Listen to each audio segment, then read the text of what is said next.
I'm not surprised to see Arsenal win at all. I mean, today is a very good day for the future betting markets of the Premier League.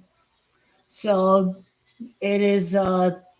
It's not seen as obvious that Man City is going to win the league. There's a lot of drama, obviously, that this is the first time in 5 years that City have lost a couple of matches. What compounds it is that there's no Mahrez anymore. There's no Gundogan, but this is normal for Manchester City. They always start the year kind of slow. I mean, and then they pick it up around New Year, and they go on a big run and end the season. So, um, I do believe that it's over for Man City after this year. That it's going to be the end of their dominance. Um, it's possible that Harry Kane may return to Tottenham, especially if they become title contenders with the new manager. It didn't make sense to see Arsenal lose against City because it would have been seen as having a step back. But this team they got battered twice by City. They're gonna win the league at some point in the future, in the next year to two.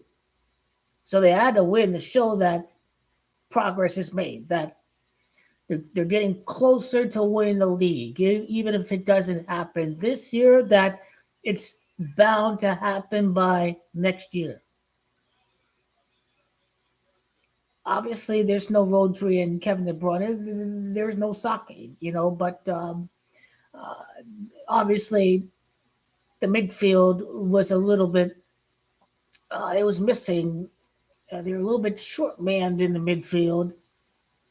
Um, believe Guardiola is going to manage the health of Kevin De Bruyne very well.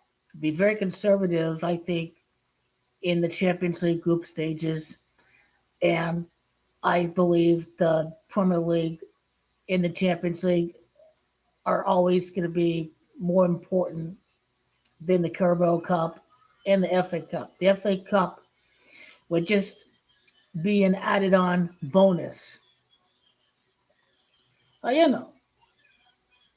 There's got to be some drama. You got to kind of divvy out the action in the Premier League future markets. So from that standpoint, it was a good day to those powers that be that want split even action, and mission accomplished.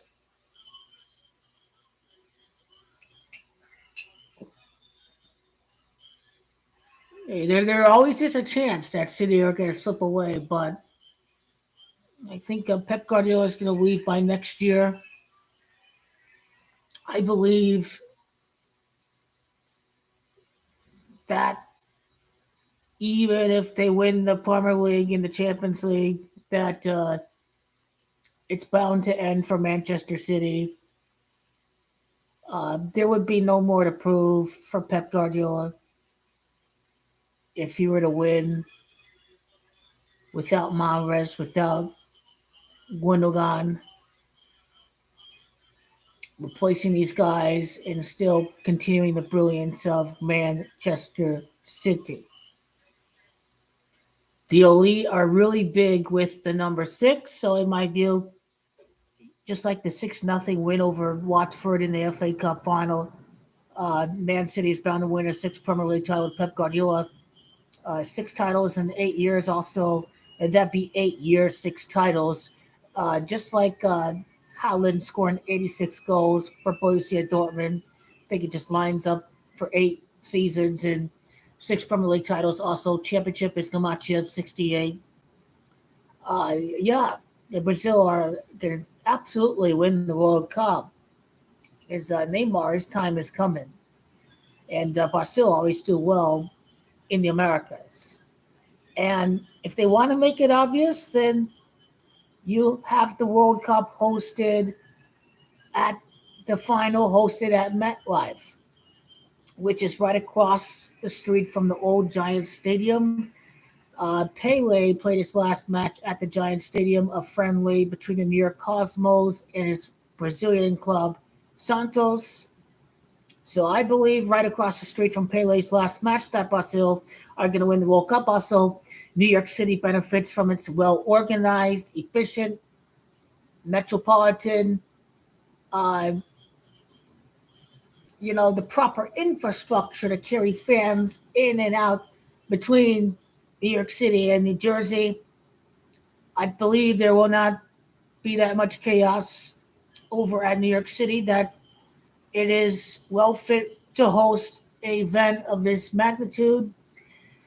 And of course, it's New York City, where all the cultures come together. Neymar scored his first international goal over at MetLife. He will win the World Cup over at New Jersey.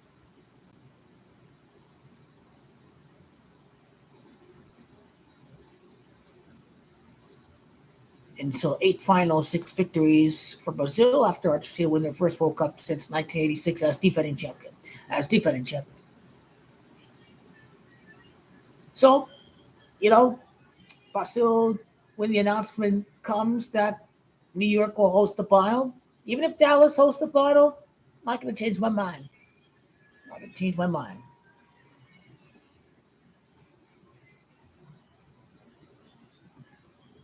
But I still fully expect New York City to be hosting this final.